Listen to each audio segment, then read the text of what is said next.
I gonna lie, the TikTok shit, like I'm even still trying to figure that shit out. So I know it's gonna be motherfuckers that's gonna wanna, you know, get some questions and shit answered and shit. I'll turn this into, hey, this gonna be on there. This gonna be one of the jiffies. What the fuck to do on TikTok? We ready to lay it out right now, bro. Bro ready to give us a couple little gems, cause he ain't gonna give it off for free and shit. So just give us a couple little tips real quick. 2 million, nigga, that ain't, you feel me? That's a lot of motherfuckers. Real shit. I think the sauce is, any advice, bro, it's the TikTok. Like the sauce is, bro, and I'm giving this shit out for free, bro. Literally, all you gotta do, bro, is literally just make like. Yo, what it was, welcome to KickDoor Podcast. It's your host, Too Geeky. Got my co-host right here, Freaky. We got Big Otto in the building. You feel me? Ready? Get this interview cracking. We a podcast based in Baltimore. We basically want to show what's cracking behind the scenes. These are some of the biggest artists in the city. So we ready to shine on some light right now with them, have the interview. Then we're gonna jump into some topics. Y'all introduce yourself. Start with Freaky. BAG Freaky, Ronald Rhymes, crack LIG B.A.G_Freak.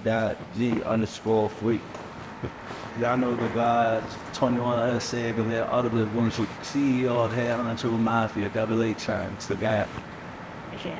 Quell, HHM Quell, from the brand. My name Baby Don, at B3BY Don on Instagram. All right, bet. So shit, who wanna go first?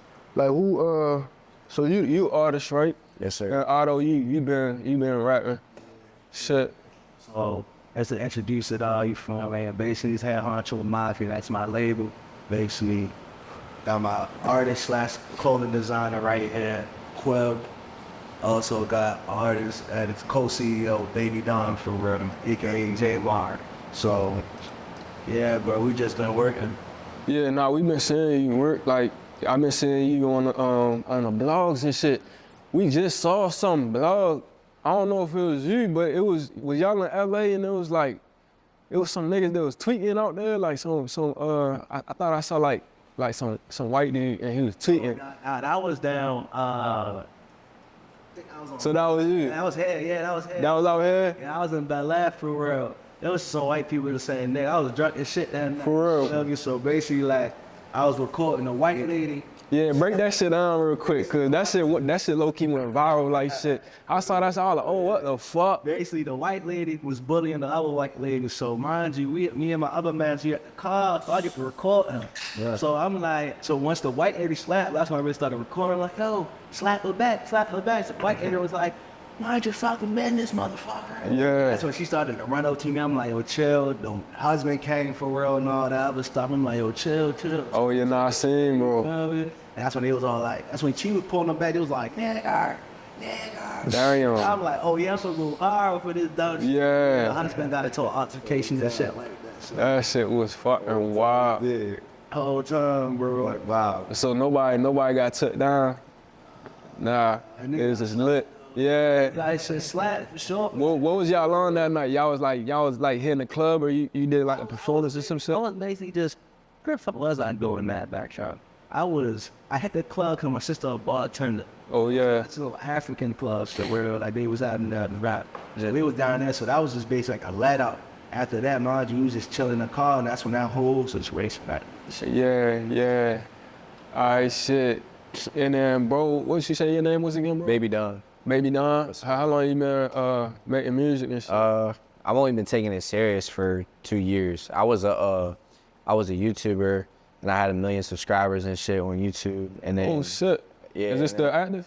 Nah, for real. It was all in the news. Like it got shut down, like, cause it was just like kids involved with pranks and shit. So, yeah, it was everywhere. It was on WJZ, Good Morning America. What it was called? Daddy 05.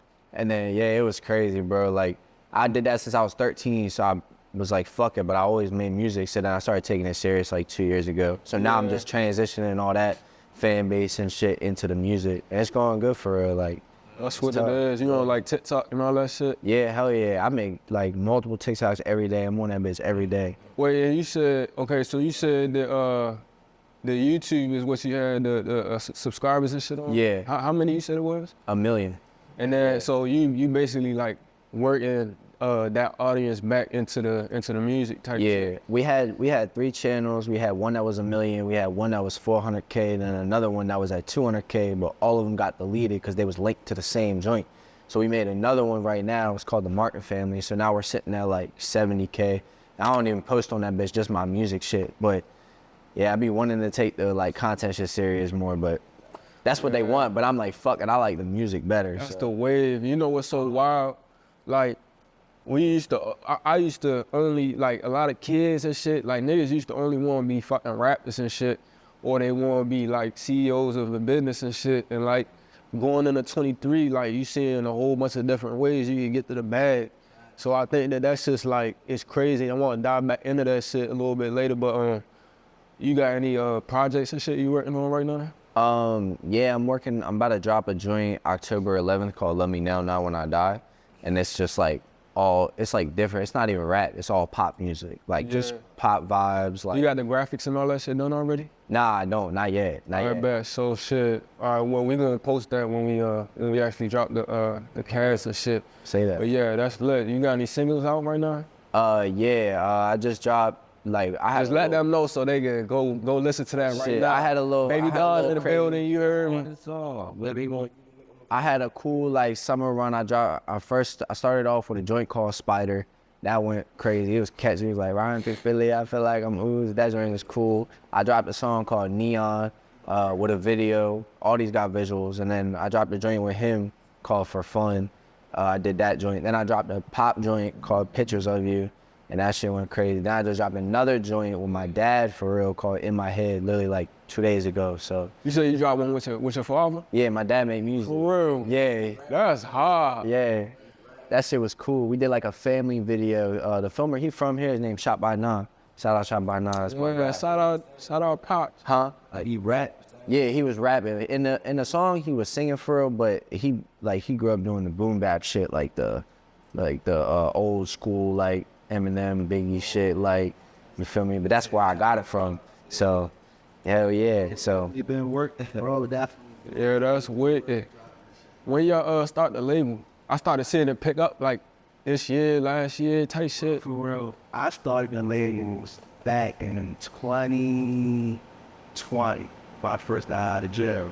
That's when I basically started it off for real. I never had them at that moment yet. We were just like cool for real. I had a whole other team, basically, but I had to cut them all up because it was just like, they wasn't trying to work for real. And it was just like the label was so stagnant. It was just like saying that I'm doing all the work, pushing and stuff like that. So the label really, like you said, really started picking up this year and last year for real.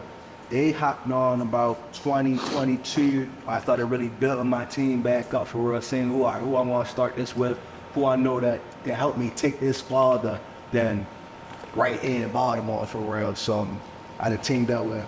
He from Baltimore, but he moved to West Virginia for real. He from West Virginia.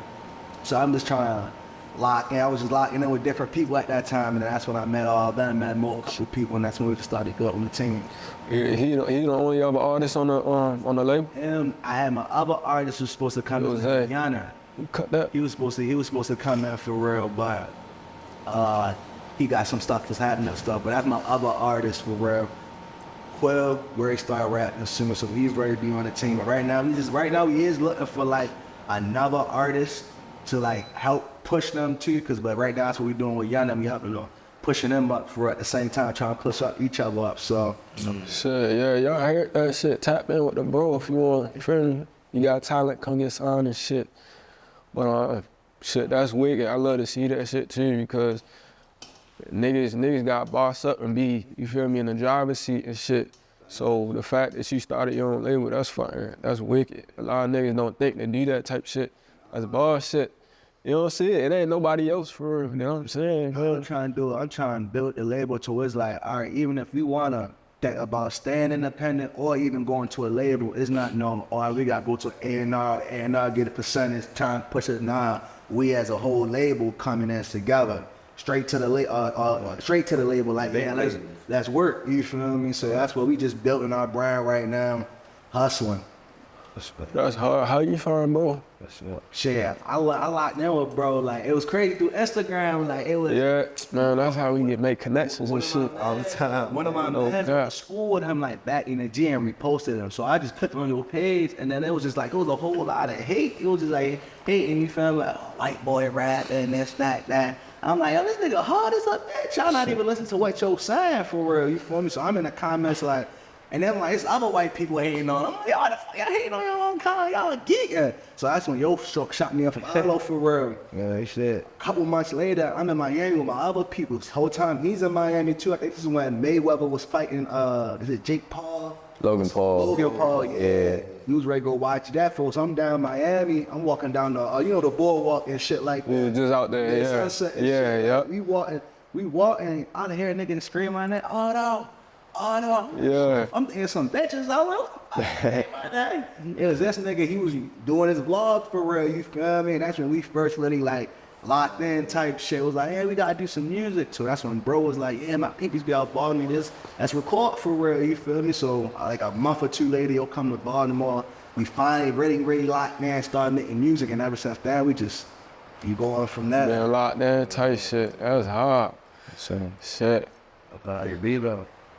That's where it was the rebirth of Double HR right there, you feel me? Like, once we locked in, it was just like, all right, bro, you got this, and I got this. Let's just collide it together for real, and let's see what blossomed from it, you feel me? Facts. and it was all just good vibes too, because like I record myself. All my shit I record myself, so I was just bringing the studio down, and we was in like just Airbnbs or whatever. We set that bitch up for like a weekend, whatever, like order food and just lock in, record all weekend. Yeah. So it was good vibes. You was engineering your own shit? Yeah. That's So kinda weird. Yeah. I want to ask you, bro, have you been in the studio yet? You recorded already? You got a couple records? Tell you shit, this is a couple of singles. I ain't dropping that. Yeah. Yeah. Okay. Star, bro. He be gatekeeping, I don't know why. Oh, yeah. Nah, I heard that shit. So I'm gonna ask all y'all individuals. Well, I ain't gonna ask you, but you just start, right? So I gotta go aside. Like, what's the hardest thing y'all say is for like being artists to go? Like, what's the hardest thing about? I say it's just basically as in people.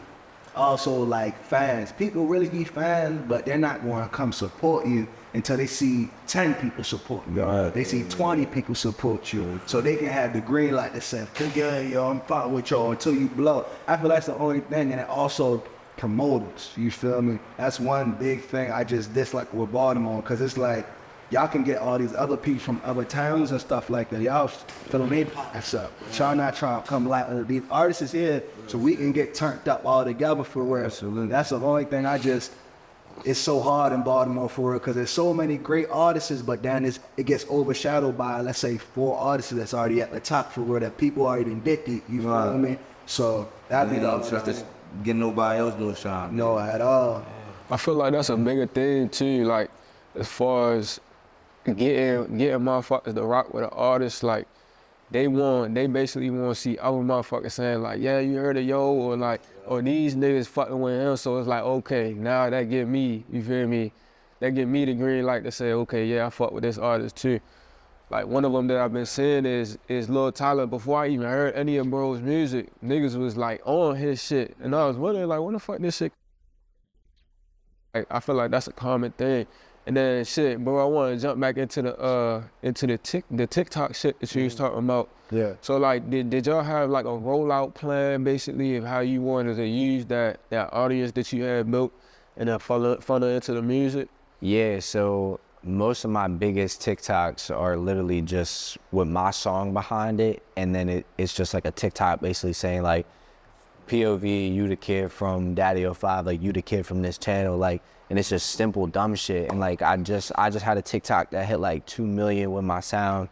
I had a song called Back Home that's over like 500K streams just off TikTok like alone. So like I just take that and push that narrative as far as I can, and I get the haters. People are like, bro, milking the fuck out this shit, but I'm like, it's working. So it, like whatever it is you do, just do it. So What y'all think is the biggest platform? It's like Facebook, Instagram, and TikTok. Like right now, if you an artist, you just getting started and you want to start building up a following, or you want to get some content and shit out there, YouTube, like which one would you pick? Shit. Cause I'm not gonna lie, to TikTok shit, like I'm even still trying to figure that shit out. So I know it's gonna be motherfuckers that's gonna wanna, you know, get some questions and shit answered and shit. So I think 2 million, nigga, that ain't, you feel me? That's a lot of motherfuckers.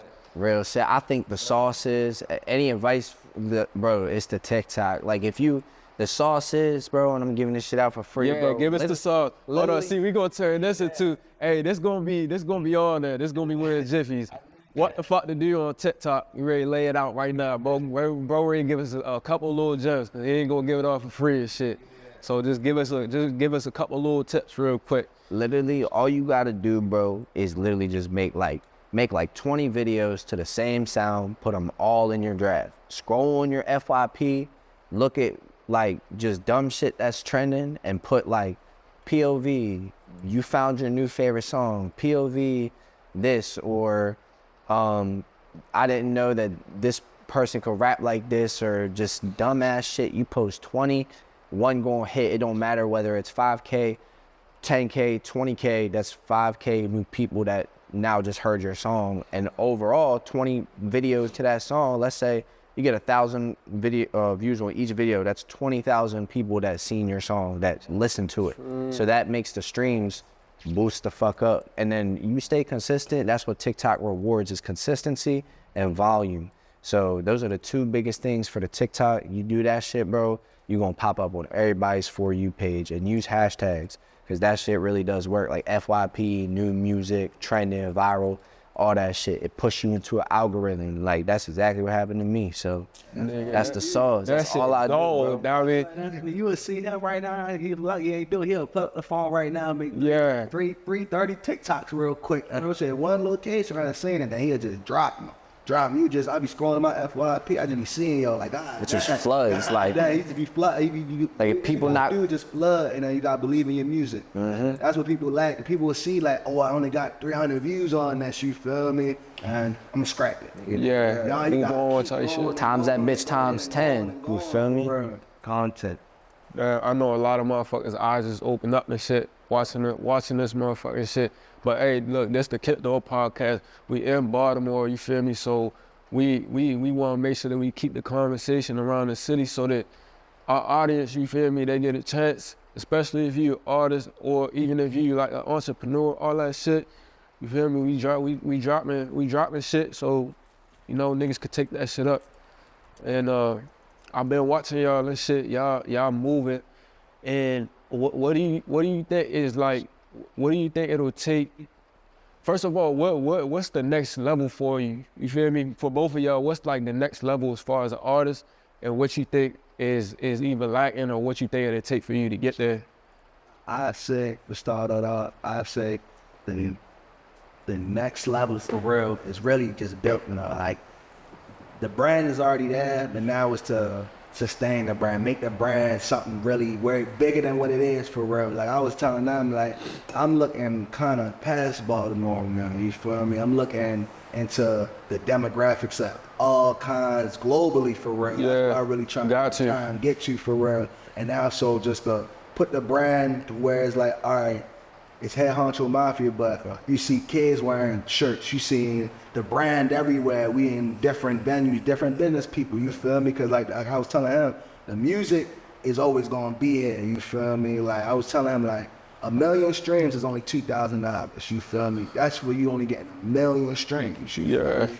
Now think about if you sell 50, you got 100 shirts, you feel me, or 100 sweatsuits, you sell them for $50, 10 bands right there, you feel me? You're gonna see more from the brand and business side than the music side for real, you feel me? So as an artist for real, my next level is just to make more income. So it's so I can put into the music so now more of the world can hear it, you feel me? Just a bigger budget, bigger market after real.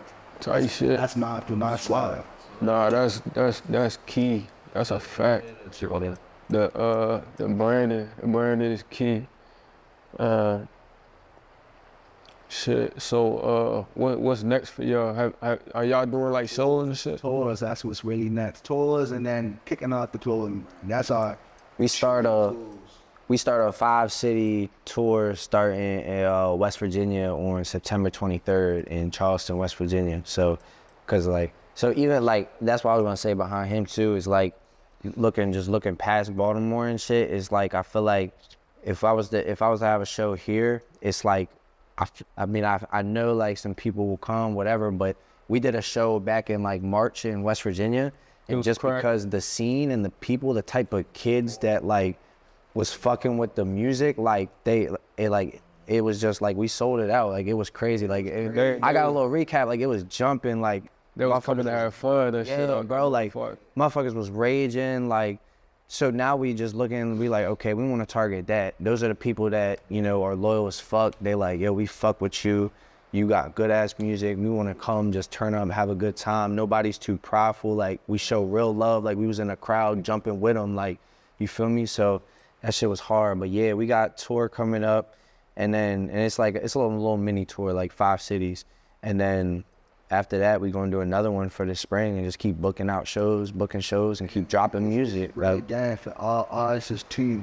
Stop trying to put yourself in a market that already have a favorite artist. You feel me? Like what we ready to do now, and this was real songs, like really go into these small cities that never seen no Lil Baby before, never really seen a Gunna or a big artist before, and you going down there and showing nothing but love to them, you feel me?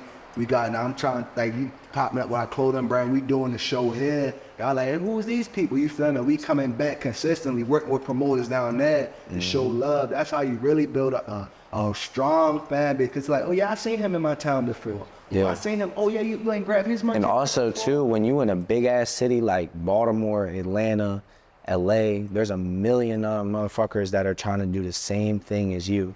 So if you can, like, for example, like where I stay is Martinsburg, West Virginia, like it's a little like small ass, that's where he from, like it's a small ass, like just little city in West Virginia. And like, if I walk around here, everybody just like, oh, that's another white boy. But like they actually be showing mad love, like come up to me like, bro, can I get a picture? Like real shit. Like they just show mad love, and once you capitalize off that, bro, you could sell out a room full of 250 people easy there. Rather if I could sell out 20 tickets here, because people would rather go see like other bigger names, but that's what they have. They have those incentives to just like an artist out there. And I think people just get the narrative backwards. Like you capitalize that small city, you really have a lot in your hands, and there's a lot of potential too, like to just do whatever you want.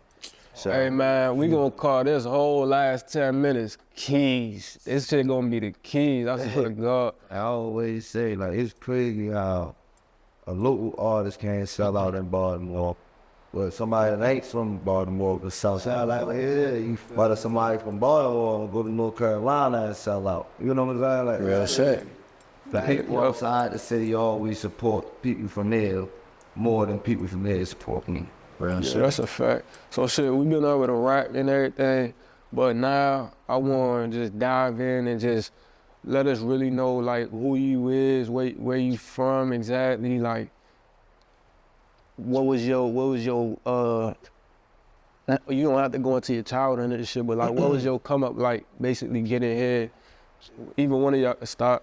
Shit with me, you feel me, like you from the city, right? Yeah, well, I mean, I come in Essex for it. That's why I really say I stacked outside, you feel me? But even though, like, my people's from Sedonia, too, you feel me? So I was in and back when I was with my mother, so I'd be like, I claim Essex man, you feel me? Like, so, like, growing up in Essex, you feel me?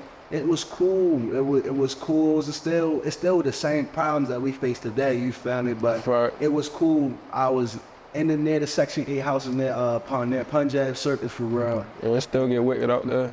Yeah, me growing up, I seen a lot, you feel me? And then with this music, for real, it was another gateway, cause I used to play football too, you feel me? I went to D1 school and all that, you feel me?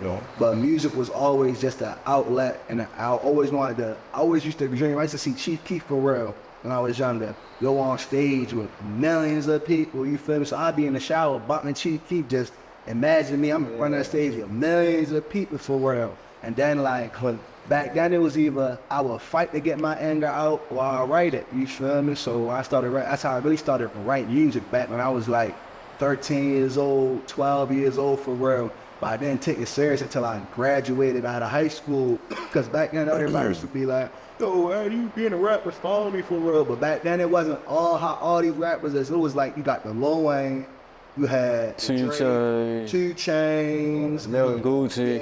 yeah, like you had just a dumb rapping until really Chief Keef popped out, changed the whole game for it. Everybody wanting to really start yeah, I can do this shit, yeah, hot more. So, yeah, that was really just me for real. After college, I really started taking music serious, and then, like I said, that Sosa I was telling y'all, like, smaller cities show you more love. When I was down Bluefield, West Virginia, I'm telling them, yeah, I'm an artist and stuff like that. All right, come do a show for us.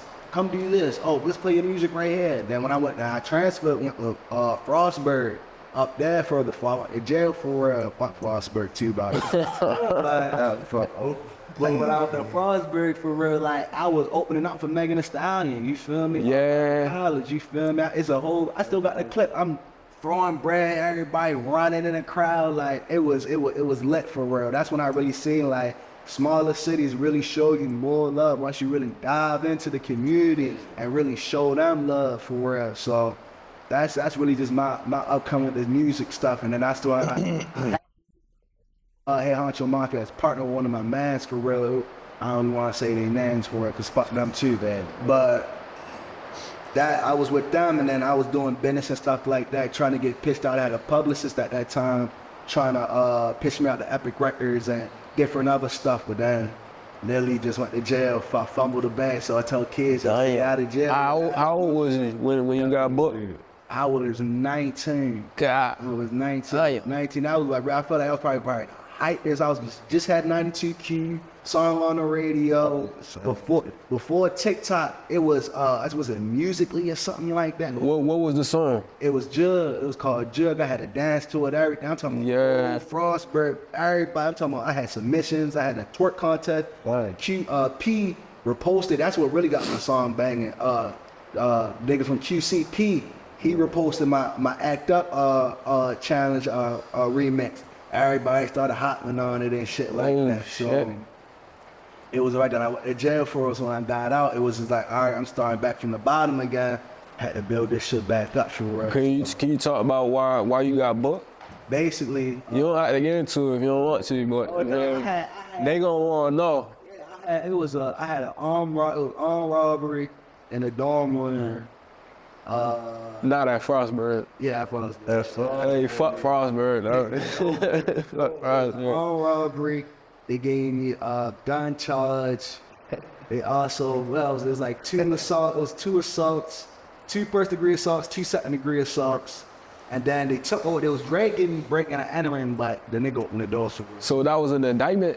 Nah, it was basically a nigga ratted on me. Well, the nigga who was a part the whole shit basically for real, yo was just basically folded too crazy, y'all. And they said I got booked in Baltimore because I came back home. I got booked in Baltimore. I kept getting pulled over. I'm like, how the fuck I keep getting pulled over for, bro? The last time I got pulled over, nigga was like, let me get your license registration. Gave it to him. He sure was like, yeah, I pulled you over because your tag light for real, but can you stop the car? I'm like, stop the car? That's how they get in, yeah. That's how they straight got me for real. And then I read my papers. I was like, God damn. This nigga wrote a book. Yeah. This nigga wrote a book, yeah. It be like that. You wrote something that is completely wrong, so my lawyer ate that shit up. Yeah. So I was out of jail, I was only down for like 2 months. About 2 months of my look, because they had to transfer me all the way back to Allegheny. So they denied my bail in Towson, and they transferred me all the way to Allegheny for real. And I had another bail review. My lawyer needed a judge, so he was like, all right, you gonna give him unsecured bond for real. He good. I took my ass back to Baltimore. Ever since then, I beat the case for real and all that dumb shit. Man, shout out that lawyer. Lord, is there ever so 92Q, then I got broke on my shit. For real. Remember if I got booked, front truck that and day. Same way. My shit was, I'm talking my shit was, I remember when 90Q first, it was promoting my album at that time, everything, and that straight. Just like that, I said, but I showed me that God can take anything like this, you feel me? So you feel me? All the motion in you, the years of motion is working up just for one little mistake, and then boom, it's all gone. Yeah, shit, that shit wild. All right, we gonna jump over to you, bro.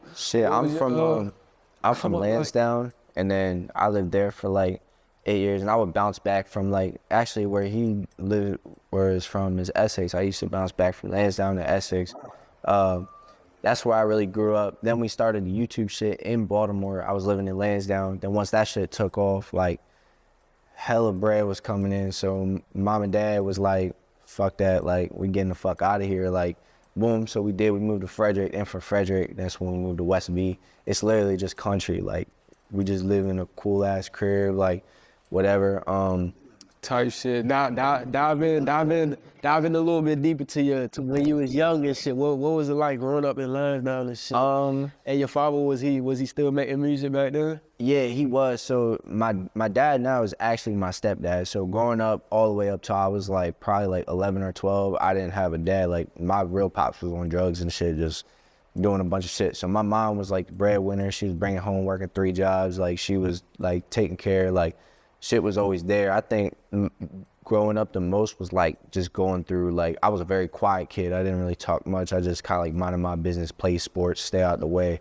So and did my rap shit. So I mean, it wasn't even bad for like my mom's always made sure like we was good, like, and I give a shout out to Mom Dukes for that because like she's a soldier. I look back at it now, I'm like, damn, like mom was really putting in that work, working 3 jobs, you feel me? So we didn't have to worry about none of that shit. So she made sure shit was good. And then when my stepdad came in, he was like, he took the role as my father. I call him Pops, like shout out to him too, because he's a big factor in my life of why I even make music. I remember he was rapping on fucking Lil Wayne instrumentals, and I'd be like standing on the steps, like listening to him, like record that shit on his computer. Like that shit was cool.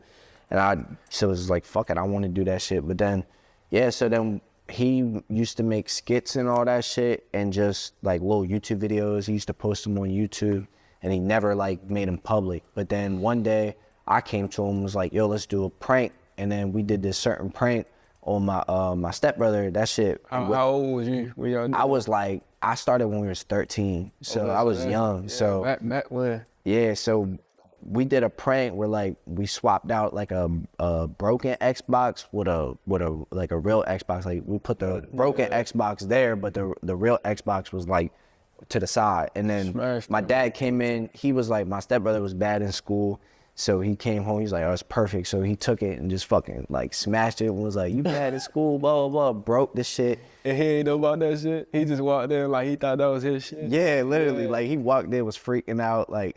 So then we posted it, and we didn't post it to YouTube really expecting nothing. And then we seen like, boom, it blew the fuck up. It was on all these compilations. I think it hit like 30 million views. Like, so then my dad was like, all right, it's a go. Like, yeah, it had 30 million views. He was like, it's a go. So boom, he do that shit again. He did that. So he was like, all right, he started like, he was grinding so hard. Like we was working on skits, like, just cause your life can't be that like entertaining and crazy every day if you just live in day-to-day life. Right. So we started making up skits, like plots, like we would improvise, like we was throwing eggs at each other, just dumb shit, like dumb family shit. Like I swear, like, so boom, we started doing that, and then we just kept going viral and viral and viral over and over and over again. Like we had famous YouTubers fucking with us. Dr. Phil was fucking with us, Jimmy Fallon.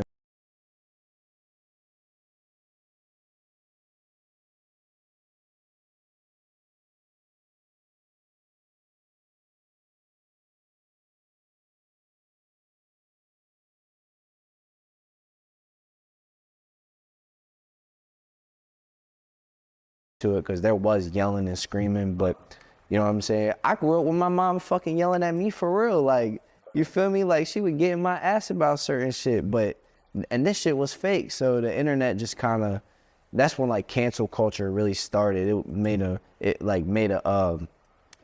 Daddy 05 like really made an impact on YouTube. Like we got a whole setting on YouTube that you gotta click, like our kids involved just because of our channel. Like it was terrible. Like it was bad. And then that shit was hard. Like I'm a hella paranoid person now, because after that shit, bro, we had people coming to our house, like people trying to break in. Like I've never had a hater come up to me in real life, but I've had like people be like, yo, I just saw you, like if I see you again, I'm gonna kill you. And I'm just like, bro, shut the fuck up. Like I don't take them serious, because they're like, bro, shut up. But I still do be hella paranoid, because I'm just like, that shit just, you know. So it was crazy. Like the news was coming to our crib, like Then boom, we moved. I stayed the fuck out the way, went to college, played football for a little bit, for like half a year. Then I played.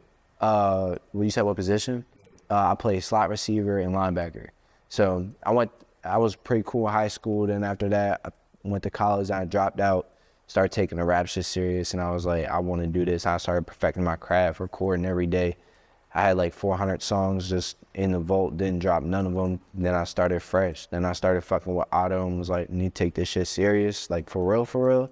Drop that shit, nigga. You got too much motherfucking like shit. See, y'all do your homework on you feel me? Like how FYBJ man say, do your homework. Nah, we definitely gonna do that. We got to. This our job. This what we do. Where you do your homework, bro. When I first met him, I didn't know this Pat. I didn't know he was on Good Morning America. All that shit. Like I just really just met this nigga. You feel me? Until like you started telling me and stuff like that. I'm like, damn, nigga, search his name up. He on the famous birthdays and shit. Your face and all up on that for real. Your family was big as hell on YouTube. And I knew that shit was crazy when I went to his house one day. Somebody sent like, it was like 10,000 mails to just jump. Like I'm talking about, it was on some just trolling shit. Yeah. Trying to troll this man. I'm talking about, I never seen the mail carrier had to bring Lily boxes. Oh, you talking about mail? Yeah, and it was just the same fuck? letter, like same bullshit insurance, like it was some dumb shit. Just trolling. You feel me? That's when I knew, oh yeah, y'all really did do some shit. Yeah. So, and then too, I was networking. Like the way I got my foot in the door with the music and meeting like just connections and shit was just when people post events from the area. Cause I started fucking with PA, and there's a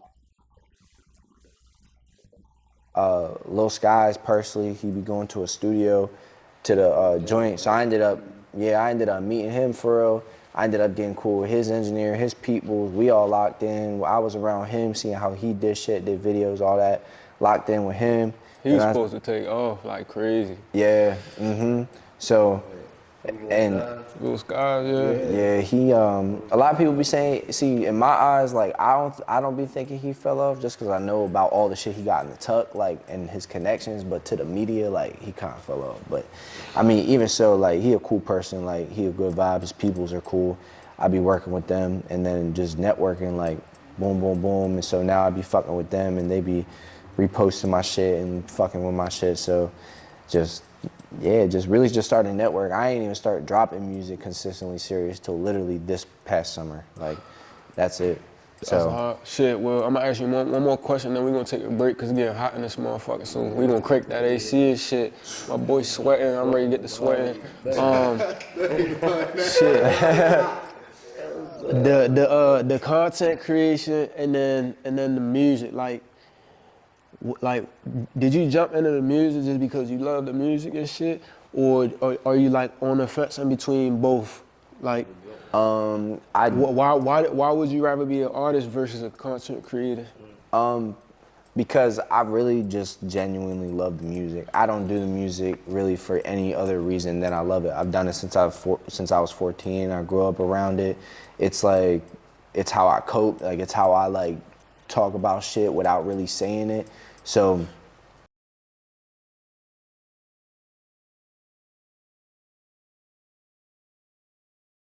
but like I'm just so like just paranoid that I'll keep that image forever, like, cause on the internet, like, people paint just an image of me and my family as like horrible people, but we're really not, and they know, cause they literally like can walk in my crib type shit. They're cool with my parents, like we all close knit.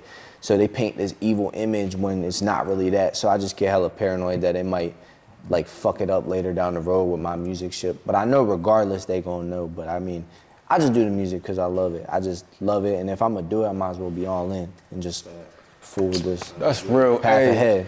I agree. We in the motherfucking building with Baby Don, Otto Da Vinci, Freaky, this T-Geeky, aka Lil Sosa. We're gonna take a break. We're gonna be right back. BAG Freak, you know what's up? We back to KickDoor podcast. Oh, look, we're gonna talk about these topics.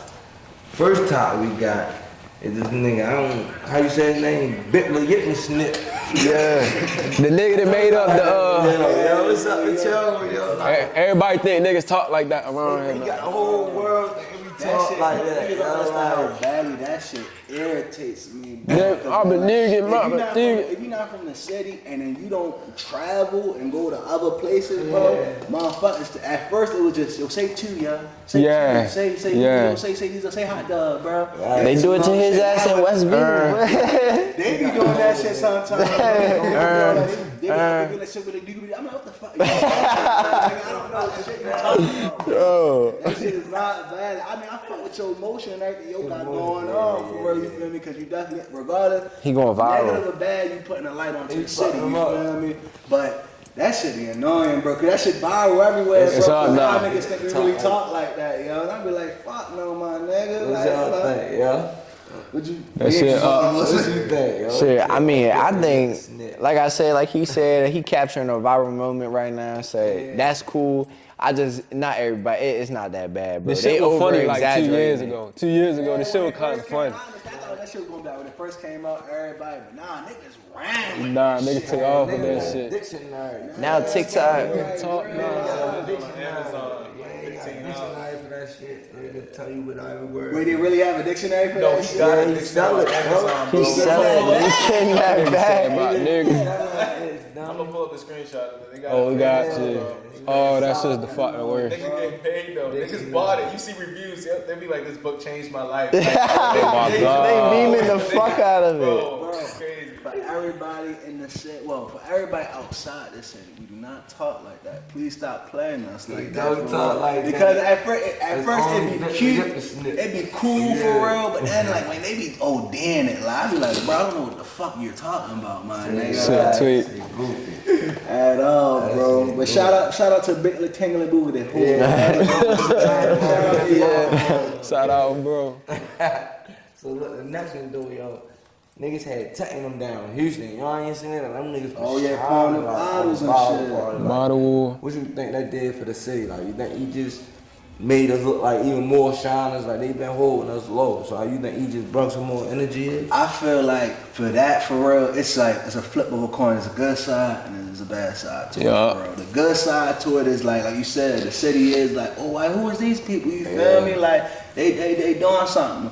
The bad side of it is it's just like, why is that gotta be our light? You feel me? When it come down to it, Baltimore has to be seen as in like, oh, they niggas wasting money like that, this, that. Oh, like, niggas is getting money and all that, but it's like, how is that helping? You feel me? Really, as in the community and also the artists that's down here for real. Because if niggas did that, I feel like niggas supposed to, all right, let's capitalize off this. It was just a little moment that went viral. Now you see how people don't even talk about it no more at that point. So it's like, did it really help the city, or was it just a moment? You feel me? That's how I look at it. I thought that shit was crazy too. That shit was like a movie fucking moment. Them niggas was dumping that shit. I was like, what the fuck? Personally, me, This what the club I'm not look doing like. that, bro. Yeah, Like, fuck. bro, like at the end of the day, you go out to the club, they be promoters, they be taxing $500, $650 for a bottle. Niggas out this bitch going crazy. You basically say you got it. You basically say you got Could it. be promo. That's what I say. It could be promo too. You feel me? They could have got that bottle right there. Yeah, bro, do this. Let's just some water. And that just went viral. So to each his own. But me personally, nah, I'm drinking my shit. I need that. I'm drinking my. That's all up in me. Every If I'm drinking drop. racks for it, I'm I'm drinking. Yeah. What you think, little dog? What you think, dog?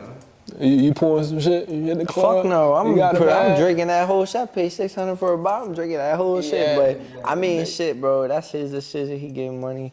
He could do whatever the fuck he want with his bottle. My I bottle really ain't see personally- Tech. I didn't really ain't see all Tech even. sipping He was hitting shit. He was posting. Yeah, he looking. Niggas was out there like. These He was niggas. hitting both them Them bitches. New York niggas, was it a zoo or something like that? Them niggas Yeah. pouring out bottles. They I'm look. like, yo. They look like they was really doing something too. They got. I got this shit for you, man. I just think that's a stupid flex. I'd rather Like, drown that bitch in a bitch mouth than they yeah, real fucking shit. They even had bitches on that side. The bitches was like, y'all fucking tweaking. Yo, but look, this is the next one. Tay Murder. I know y'all seen the picture. They had her like when she was a kid, she was on the dyke tip. Yeah. Like, what's your opinion? They basically saying like, you got people fake saying like, she faking right now. She doing this because she look good for the publicity. What you think? Like, Let me see that one. You got that shit on the ground? Good. Yeah, it's right here. You see that shit? I seen that shit. She was looking like a little dude. You feel me? But then okay. she, you know what I'm saying? Oh, she made the little transition and Yeah, shit. she grew up. Yeah. What's the girl artist that we was gonna invite on here? What was her name? Dime Baby. Dime Baby. Yeah, and she had shit. like the same type of Yeah, I seen that they was beefing and some shit like that. I think the bigger question is can you go from being like a dyke type shorty to being like to cross back over and shit? Hell yeah, you still Yeah. got a coochie. Dykes be fucking. Yeah, that's a fact. Dykes be fucking, bro. Don't ever get it twisted, you feel me? But like, it's like, I say like this for real, as in like her, I seen a lot of cases like her, you feel me? Bitches used to be hit. Like I know bitches I grew up with used to be ugh. You feel me? Now you like, bitch, you feel me? You just needed a little time to let that shit. I fuck with what shorty got going on and everything. Like, I was like, shit, if you want to be a dyke, well, be a dyke. And then like she switched it up, probably got some good dick. Some bomb ass dick in her life, you feel me? Switched it all up. Now she take murder, you feel Now me? she take murder. She want to take murder. Back then, no, hell no. That was Tay. That was just Tay. That was just Tay. That was Tay murder, you feel me? Fuck 'em up, baby. Yeah, but like, man, I seen that shit. I was laughing at first, but then I seen, cause at first I was like, what the fuck is this? And I slid over. I was like, oh shit. Yeah, Shorty did a whole 360, you feel me? Shorty did a whole 360. That was the last one? Shit. I bet. Yeah, that shit wild. All right, so we're gonna get into some other Jiffies too. All right, so Lil Baby just had a concert. I think it was like 2 days ago. What's the date today? Today's September 9th. Lil Baby just had a concert and shit where it was a shooting that happened. I'm sure everybody's seen that shit already. Shit went viral. And goddamn, Young Dolph, cousin named CEO Jizzle, had got popped. And he survived this shit, but that was just something that just happened. And that shit was wild too, because I think Lil Baby was just in DC. I think he was just in DC and shit. He was just down here too. He was out here? Yeah. Down here. Yeah, y'all know where the shooting happened? In Memphis. Oh, it was in Memphis. Okay, that's why CEO Jizzle was in there and shit. Yup. All right, and then another thing that just happened. Quavo said he want to bring back the mixtape era, and I thought that shit was so wicked because I feel like when mixtapes started going away, like the whole underground of rap and hip hop was disappearing with that shit. Cause with the mixtape era, we got fucking the Chief Keef shit, the Back from the Dead shit. We got, you feel me, all of these Gucci's whole catalog and shit. So like, y'all think the mixtape era can make a comeback in some type of way? And like how big you think the mixtape shit was for hip hop and shit? Cause I feel like when mixtape was coming out, that's when shit was really fucking cracking. As far back to Wiz Khalifa and fucking 2 Chainz, Gucci, Waka Flocka and shit was popping on the mixtapes. And was y'all running mixtapes and shit when they was lit and shit? It was like 2010 to like 2016. Hell yeah, shit. I remember Lil Wayne era mixtape Dedication. Yeah. When bro was dropping that around that time for real, different other little artists is dropping. I feel like the mixtape era needs to come back because right now we in an era full of, that's why a lot of people album sales is dropping. You feel me? All singles. Y'all have people waiting, and then it's just like you give them an album that could have really just been a mixtape for real type to build. Because back then with the mixtape era, it was like artists would drop about almost 5 to 10 mixtapes. It's really what YoungBoy been doing right now. About 6 mixtapes in a year or in a span of like 6 months, you feel me? They'll drop all these mixtapes and then you get the boom, the big album for real that's gonna really pop out type shit. So I do feel like they do need to bring back the mixtape era. Yeah. And also too, like I know me personally, whenever I'm like in my head, I'm like, all right, this shit gonna be a mixtape. I'm not really worried about like the structure, what the order is or nothing, bro. It's just a body of music that like I wanna get out. Like, so I feel like other artists can relate to that. Like, this is just a body of work I wanna get out, like chunk of music I just wanna put out. And I feel like there's just better music like that. Like I feel like once that shit went away and the streams started really cutting, I feel like music itself changed. Like I feel like it drifted into SoundCloud, and then now it's all about, you feel me, who's going viral, and then who got that single. Yeah. And that's who's breaking out and shit right now. And that kind of make it like, it's less about the talent and less about, you feel me, what kind of audience, what kind of fans you got already. And it's basically turning into basically like who can go viral and shit, and who could get one of them viral singles and shit. So it's making it like, that's all that we listening to. You feel me? So I think definitely bringing back mixtapes, or if not even mixtapes, just some type of platform where artists could get they shit and just get that shit out, so that motherfuckers could listen to that shit and build their own fan base and shit. You feel me? Not having to go to labels and I miss like the Spinrilla and like SoundCloud days. Like, my mixtapes. My mixtapes. You know what I mean?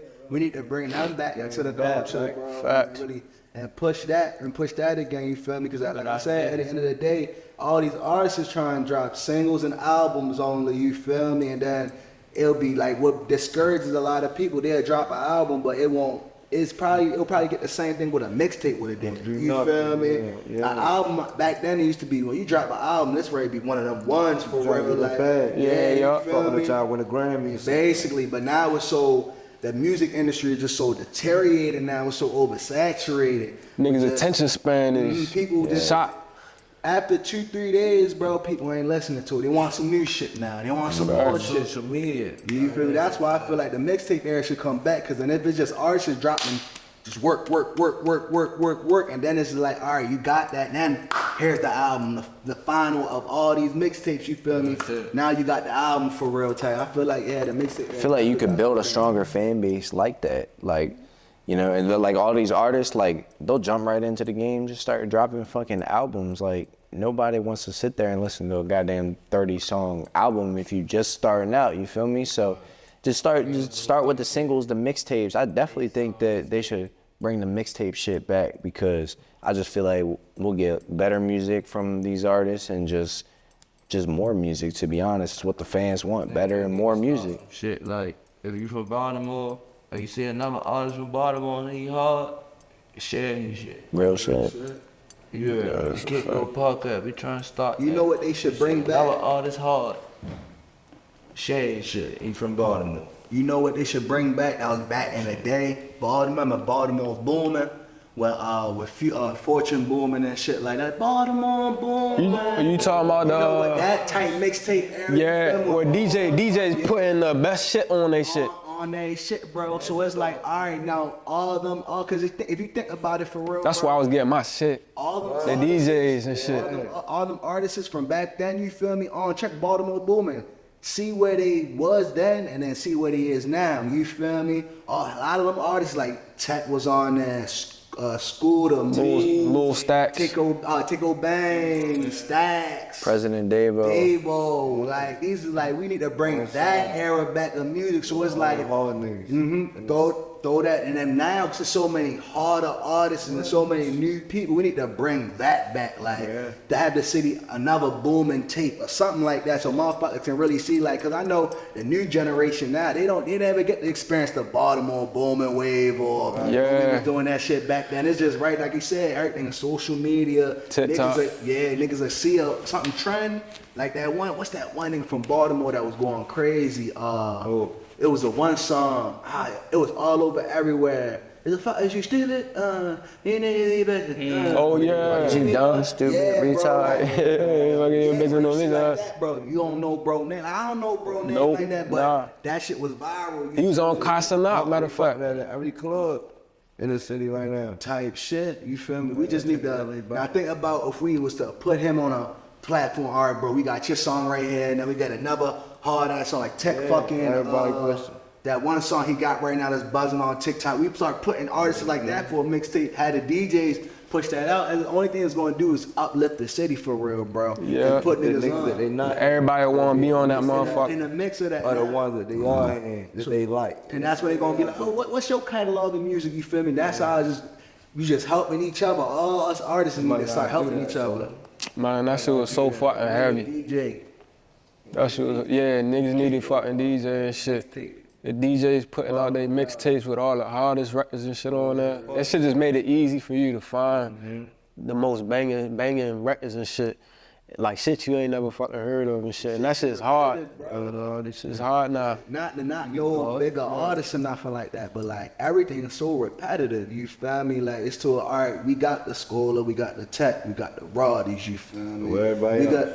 Thank you. You feel me? It's repetitive thing. Like when I was watching the Little Baby show, you feel me? It's like I be thinking like, damn, what if I had Dawn out there? You feel me? Like it just the presence and the crowd control of different shit. Because everybody that heard the song 1,000 times already, because that's what's being pushed. Right. It's just like everybody sitting there stiff. You feel me? Then that Little Baby they all jumping up and down. It's supposed to be the different way around. It's our shit. These are our artists. We supposed to have that shit lit, and then you feel me? When Baby come in, all right, Baby gonna be lit, but we supposed to all as a unit for real. When these niggas come out, yeah, we turning up, but it's just the city, bro. It's something in the air in this motherfucking city. So shit gotta give for real. Big dogs.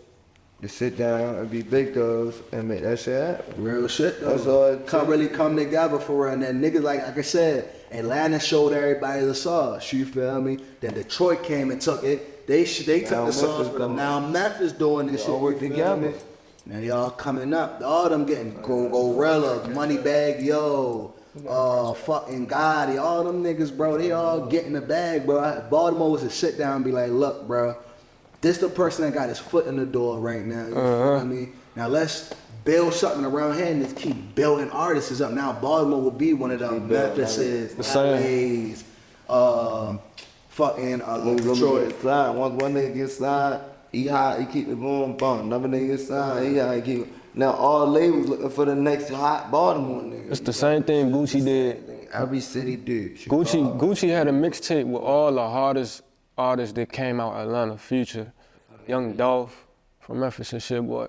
All the niggas that he did mixtapes with, they fucking rock stars and shit now. So I feel like the same type of formula and shit can be used in the city and shit. Yeah, he from Baltimore, collab from Baltimore. Yeah, yup. Do that, that'll be lit. Shit. All right, let me move on to this next shit. I don't know if this affected y'all, but I had to talk about this shit. This bitch ass Cash App shit. Oh my God. I don't know if y'all was trying to send money, get your money or whatever. I was so fucking mad. I was trying to send my man some bread and shit, and that shit just would not fucking work.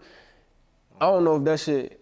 Bro, yeah, that shit fucked my shit up. I was mad as shit, bro. Look, I seen a fucking video of this little meme.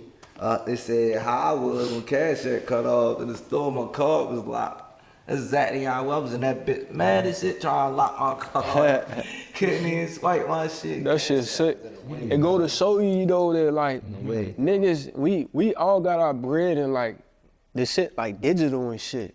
Yeah, I hold this shit. I was asking myself like, what would happen if all this shit just went down like and locked up? All this bag. You be fucked up. I had hella bread just locked up, mind you feel me? Then I be having bread coming in and out. So really what they really just showed, I swear we be test subjects and experiments of this shit. That's what it felt like for real. They realized I couldn't get no bread to come in, I couldn't take the bread to come out. So now like think about if I'm stranded somewhere, I'm fucked up, you feel me? Like y'all really control our bread. When it come down to it, you feel me? Y'all can really stop us at any time. Y'all can really stop. You're really showing me, especially with COVID, y'all can stop a nigga motion if y'all really want to and really see like, all right, what they gonna do for us? Like What's that. crazy about that? People was going in debt. You ain't see that? People was swiping. Yeah, Swiping like when it was going through, but it just kept saying pending. So the stores was giving them shit, and niggas was swiping, niggas in debt. You ain't a lot. Oh, I sent that shit. 40,000 in debt, 60,000 in debt. I just sent you that shit.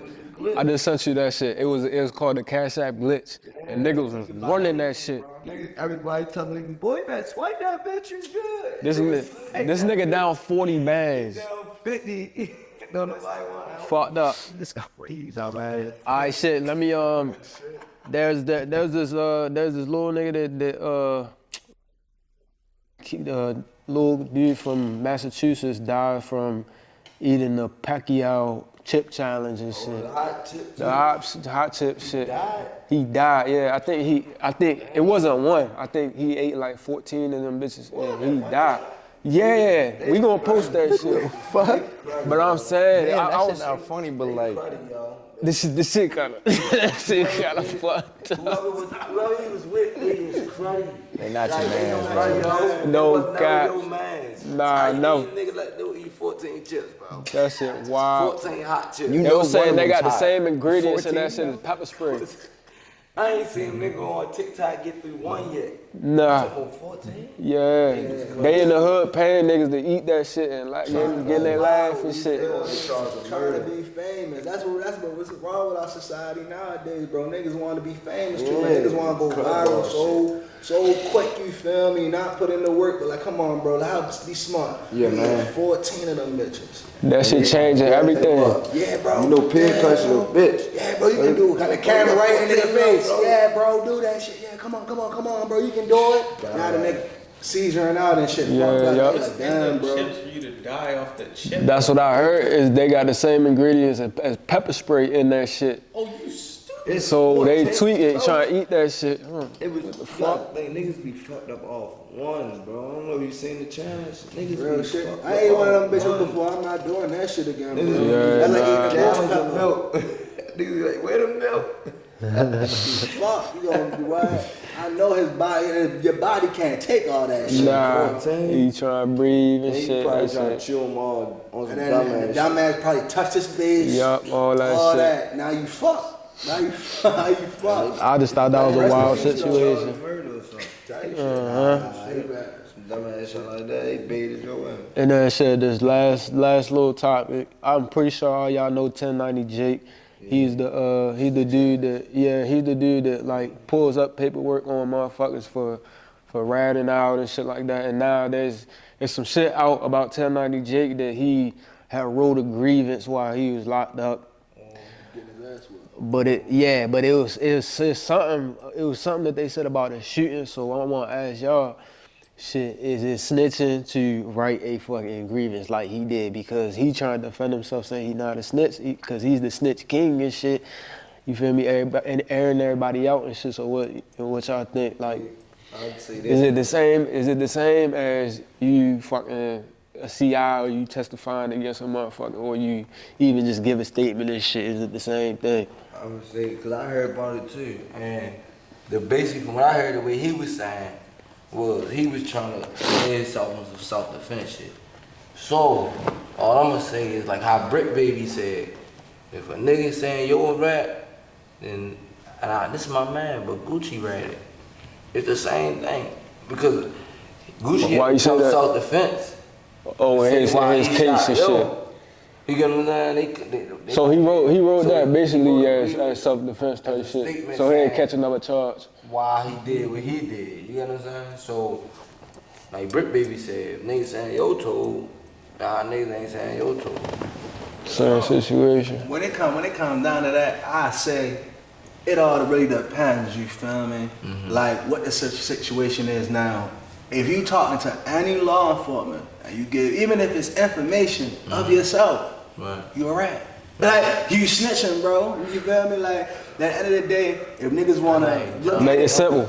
and street culture, like when motherfuckers be like street rules and stuff like that, bro, you feel me? Like you're not supposed to say nothing. You got your money put up, go get the lawyer, bro. The lawyer's supposed to go talk. The lawyer's your rat, you feel me? He the one that's supposed to go talk. He to could them, do all straight that. to He them, could have you did all feel that me? shit. But Yep. you giving information, and what you did any was situation. you wrote a letter. Like you sat in your cell and was like this. And you was writing, bro. Your lawyer probably ain't tell you to do. You wrote and gave that, bro. You a snitch, gave a bro. statement, yeah. You a snitch. And to me, 1090 Jake is a fucking cancer to the black culture. That's how I Facts. Yeah. I agree though. he a cancer to, because like if it was a black person do the same thing like him, he'd be killed right now, straight up, bro. True. Real He talk. exposing niggas. He doing that for his own benefit. real talk. To monetize He all ain't- the black culture. He ain't exposing So niggas white can talk people. about, He yeah. ain't I exposing get Jewish that. people. He ain't exposing that. There's so many business owners, fucking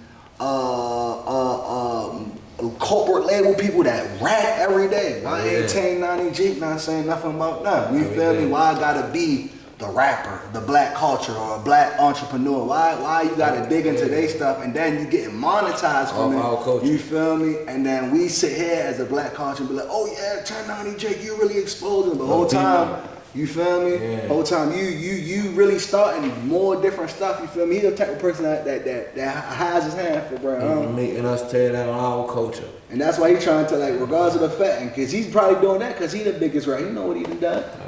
You know what he done done. And he claimed he a blood, so I feel like he assimilated himself basically into the culture. So now he feel like he part of the culture and shit, so he can do that. So he don't get a pass. I seen a photo with him and his family. He the type of kid that had a good upbringing. He was okay, but then he wanted to hop into that life, you feel me? And then he hopped into that motherfucking life, and then a nigga that hopped into that life, regardless, I say, we should switch it. If it was a black person who wrote that severance or whatever to the whoever, you feel me? Call them. Yeah. Ass nigga, bro. Now we trying to blackball that man, you feel me? Come on now. If he want to do that, he got to follow the same rules you a rap. That's all I was saying. I'm just saying, well, when I said what I said, like I said, Gucci, that's when I look at you like a legend. So for me, I just say, like, when you do one standard, should be everybody's standard. Yeah, T.I., right? That's all I'm saying. You get what I'm saying? You can't say this cool for yo, but it ain't cool for yo. One standard is one standard. You get what I'm saying? And they be choosing, they be picking. And niggas be picking and choosing. Picking and choosing the people pick and choose who's a rat and who not a rat. You feel me? Who we gonna support and who we gonna blackball when it comes down to it. You feel me?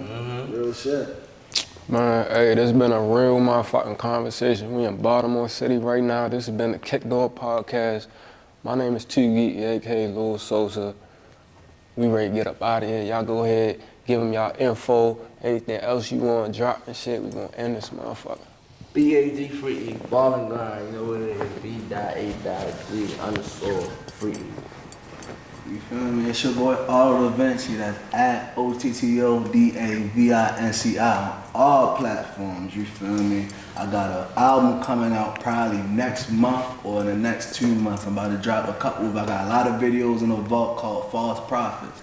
That's the album name. It's coming real soon, you feel me? It's Double H the Mafia. Be watching out for us. We really hitting a lot of cities, small cities, big cities, so venues, promoters, bookings are open right now. We trying to fill all these bookings up before spring 2024 and really get shit going, you feel me? It's the gang here. HHM Quad, tap in with the brand, Head Honcho Mafia merch coming soon. Yeah. It's Baby Don, the real spider, at B3BY Don for my TikTok and my Instagram. I'm dropping an album on, mixtape, whatever the fuck. I'm not, no title. Love Me Now, Not When I'm bringing the mixtape culture back, like we said, but Love Me Now, Not When I Die on October 11th, and be on the lookout September 23rd, Charleston, West Virginia, is the start to our 2023-2024 tour, so. Yeah, and it's up. This the KickDoor podcast. We ready to get the fuck up on out of here. My man's free. Yeah. Already, Nas. This is a good one.